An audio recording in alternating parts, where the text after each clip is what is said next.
There you go. This is Chris Hammond and Josiah Child. We are calling from an unusual day, very special day, a cloudy, dreary day in Santa Fe, New Mexico. Yeah, not common, not at all. So we're going to dive into, on this symbolic moment, a dreary subject, which is post-ventilator management in the emergency department. Chris is, in addition to being a stellar emergency department in our system, also the regional director for Air Methods, and also a fellow with Scott Weingart's resuscitation fellowship program. Correct. Yeah. And that's been pretty worthwhile, right? Yeah, it's intense. Working with guys that are everybody's smarter than you in the room, so you tend to learn a lot. Get some New York intelligence in there, right? Different part. Yep. All right. So, Chris, how do I always think about starting with the basic moment in emergency medicine. Let's start with the simple scenario. We have an intoxicated patient. We intubate, we get through the vomit, we get the tube in, everything's great, and we're about to walk out of the room, but the respiratory therapist says, what are the vent settings? So let's do with a simple patient, which you have experience with. Yeah, so let's do, what I want to talk about today is definitely more of the critical care, the difficult patient to ventilate. But let's start with the easy one, right? The drunk guy, the GI bleeder that has no pulmonary issues whatsoever. This is super easy, right? So you've got two modes to choose from. You can either choose a volume assist control or a pressure assist control. So in the not sick patient, pressure is really easy to use, right? Yeah. So you put them on the ventilator, you set their inspiratory pressure to 20.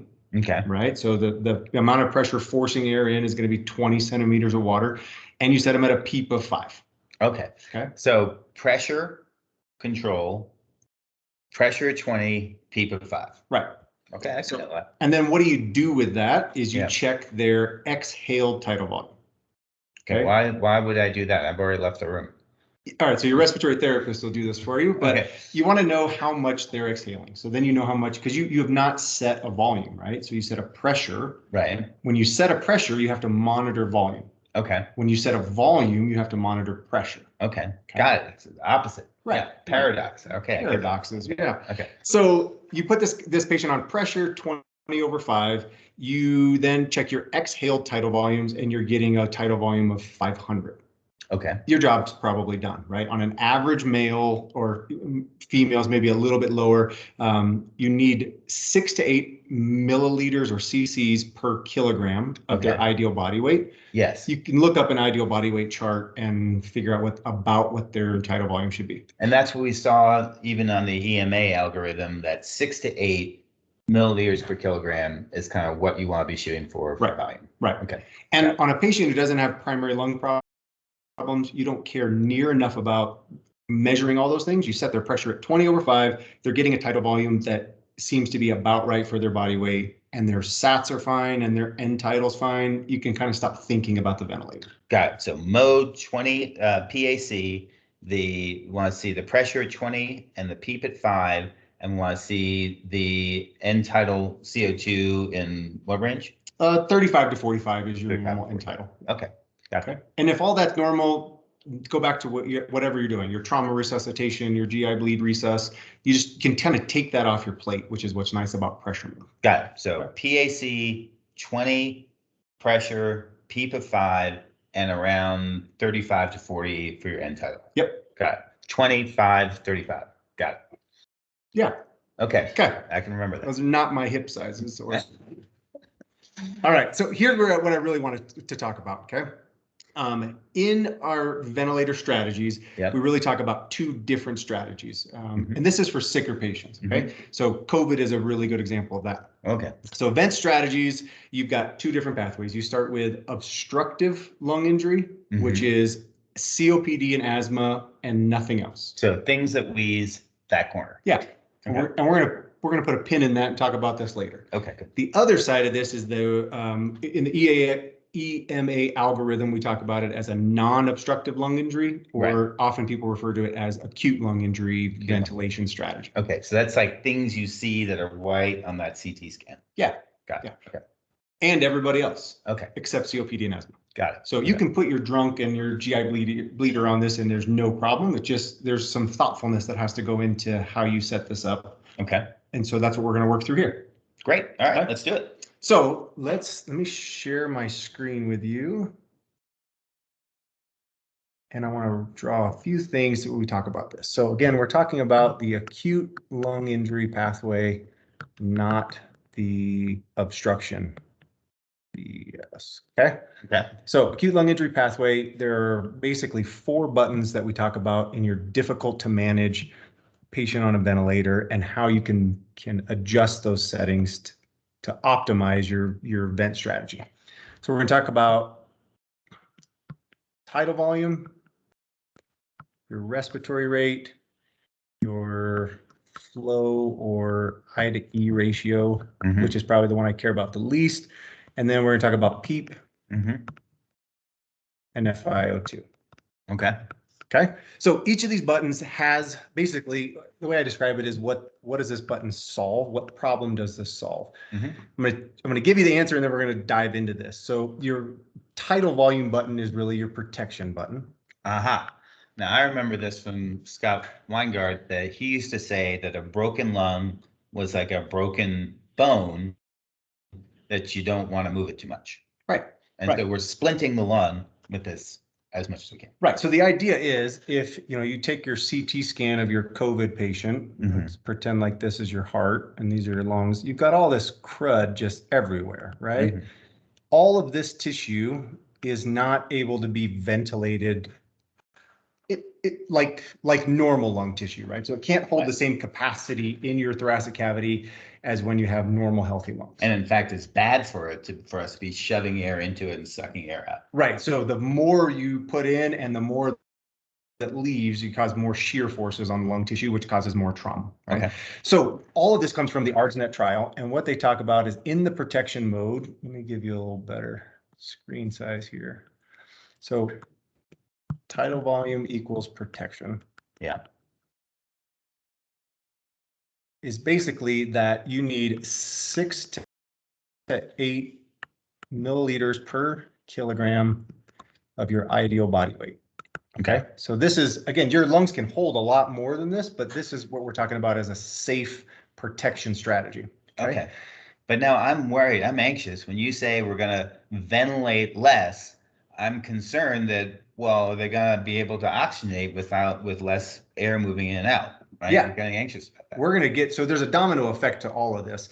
So what I want you to know about this protection part is basically you have to have a metric on how to measure whether your patient is being harmed or not, right? Right. So on an alarm system on your ventilator, you get this alarm that always goes off called your PIP alarm. So your peak inspiratory pressure. Nobody really cares about this. Okay. There's things that cause this to go up. I've forgotten it already. Good. Let's move on. Okay. We may address it again later. Okay. What you care about is your plateau pressure. Okay. Okay. So plateau pressure is the pressure that the alveoli in your lungs are, that the alveoli are seeing, right? So if it's 10, if it's 20, it's what's actually being shown at the alveoli, not what could be just the pressure to get through your endotracheal tube, which is a lot of what this is. Okay. All right. The plateau pressure is key. And I'm going to feel super intelligent when I ask the respiratory therapist, what's the plateau pressure? Yeah. And if she tells you or he tells you it's anything less than 30, you're happy and you can move past this part. Got it. All right. Here's where the problem comes into play. If your plateau pressure is greater than 30, we're going to just change that sign. So plateau pressure is greater than 30. Your reflexive response is that you have to make a change to your vent settings to protect your patient. Okay. And what that means is if you started them at 8 mLs per kilo of ideal body weight and your plateau pressure is 40, your answer is to decrease your tidal volume. And you basically just take that tidal volume. See, I wrote it wrong already. Look at it. It's the other way. You take your 8 mLs per kilo, you drop it to 7 mLs per kilo. You check another plateau pressure. Got it. If it's still above 30, you drop it to 6 mLs per kilo, check another plateau pressure until you are somewhere less than 30. Okay. So 30 is like my ceiling and it has to be below 30 and I drop until I get below 30. Yep. And the lowest you could probably go is 4 mLs per kilo. Okay. Okay. Got it. So like you said before, but there's a consequence to this, right? Yeah. The guy's not breathing. I mean, it's like, in trouble. Yeah. So the first response to this is typically that you're going to raise, if you've got this on your patient, and I hope you do in your emergency room, is your end tidal CO2 is going to rise, right? So you're going to go from a normal, when you were having high pressures and ventilating your patient but harming them, and a normal end tidal, you're now going to get your end tidal to rise because you're not moving any minute ventilation anymore. Minute ventilation. I remember that from med school. This is feeling like a really important thing. Okay. This is lighting up my cerebral cortex. Good. And it's on the EMA flow diagram. You'll see that at the end of this as well. So end tidal CO2, or it does not equal your PA CO2. Right? Just to know that, but there's a correlation between the two. Basically, your PA CO2 will never be less than your end tidal CO2. Okay. Right. So this is kind of our in the minute monitoring, and this is what we're actually going to go off of when we get our blood gases. Got it. So CO2 is a ventilatory problem, right? We're not talking about oxygen or your pulse ox. We're talking about ventilation. So your ventilation button, when there's a problem, is your respiratory rate. Yeah. Okay. So if you've got an end tidal CO2, normal is 35 to 45. Mm-hmm. If you're that's right. We talked about that before. We did. Yeah. So let's say your end tidal CO2 is 50. That would be too high, so I'm going to increase my respiratory rate. Yeah.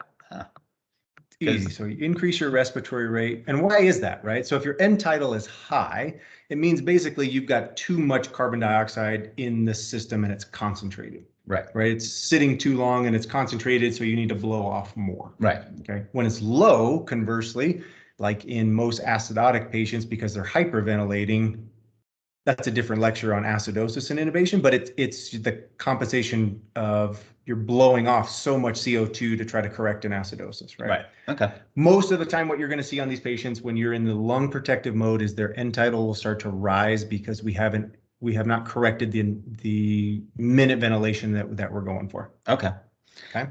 Got it. So yeah, because we have decreased tidal volume, so that's going to decrease the minute ventilation, and so in order to compensate for that, we've got to increase the respiratory rate to keep the end tidal between 35 and 45, so that there's not too much CO2 in the blood. Right. I like your summary of what I confusingly say. So I'm glad you're here. Otherwise, I'd be talking in circles. All right. So let's talk about the other piece. So I want to just briefly hit this. So there's a third button. Flow or I to E ratio. This is basically your comfort button. Mm-hmm. I don't mess with this a lot in your COPD patient. Remember the obstructive lung injury pathway? You got that perfect F there. Why would you mess with that at all? I'm not sure. It's a great F. Yeah. It's all the art I've got. Yeah. Okay. But in the obstructive lung injury pathway with your COPD or asthma patients, this becomes probably a very important component. In our acute lung injury pathway, it is not near as important, other than to say patients like air faster on inspiration. So most ventilators will run between 60 liters per minute, or you can set this to 100 liters per minute. I don't know, 60 to 80 is kind of normal. If you're adjusting inspiratory time, you can set an inspiratory time to like half a second to 0.7 seconds. Patients will just like this more and they'll fight you less on the ventilator. So I think of this as just like, being in the gym. You take a, and then. Yeah. Yeah. I like to get that bar up. Right. I want air faster. Yeah. Okay. So that's enough on that one. Let's talk about the last button that I think matters the most for us in especially COVID times is our P and FiO2. This is the oxygenation button. Oxygenation it is. So we've gone through the protection button, the comfort button. What was the other one? Ventilation. Ventilation button. Sorry.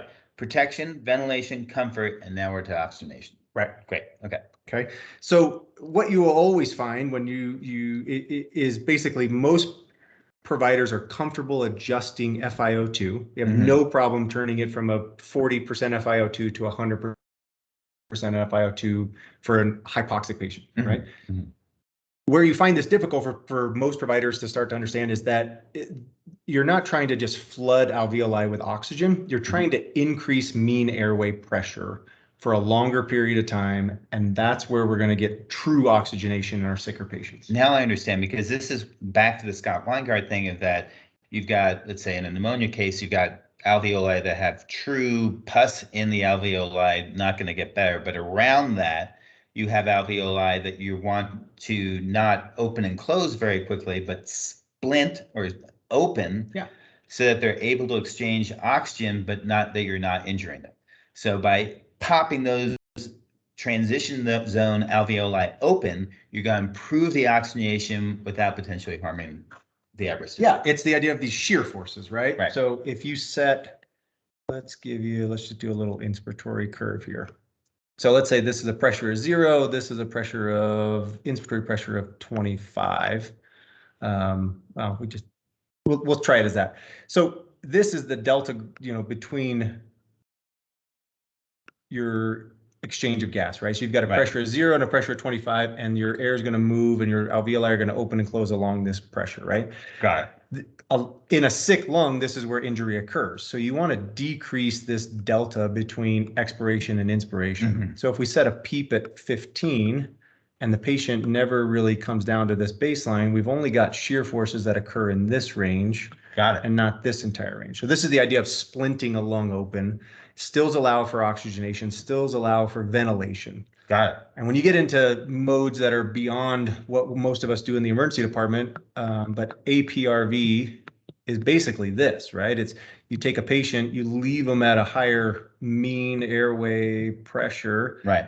And which is CPAP, right? You just leave them at this for a longer period of time. But in APRV, they're allowed to breathe a little bit, and it makes patients so much happier, and it can correct hypercapnia and things like that. So we're not going to get into this, but that's kind of the idea of splinting your lungs open. Got it. So the PEEP is not dangerous to the lung. It actually protects it and splints it and improves oxygenation. So given that, if we here's the fear, right? Yeah. Everybody thinks that you can cause a pneumothorax by turning their PEEP up. It just doesn't occur. Yeah. Right. Just doesn't occur. Yep. So what I would recommend, and how we can oxygenate, especially COVID patients and acute lung injury ARDS better, is by using the ARDSNet PEEP and FiO2 scale. You don't have to really look at this one. We'll just color it out. So ARDSNet lower PEEP FiO2 scale. Basically, if you've got a patient on 100% oxygen, you should be using somewhere in the range of 18 to 24 of PEEP. Got it.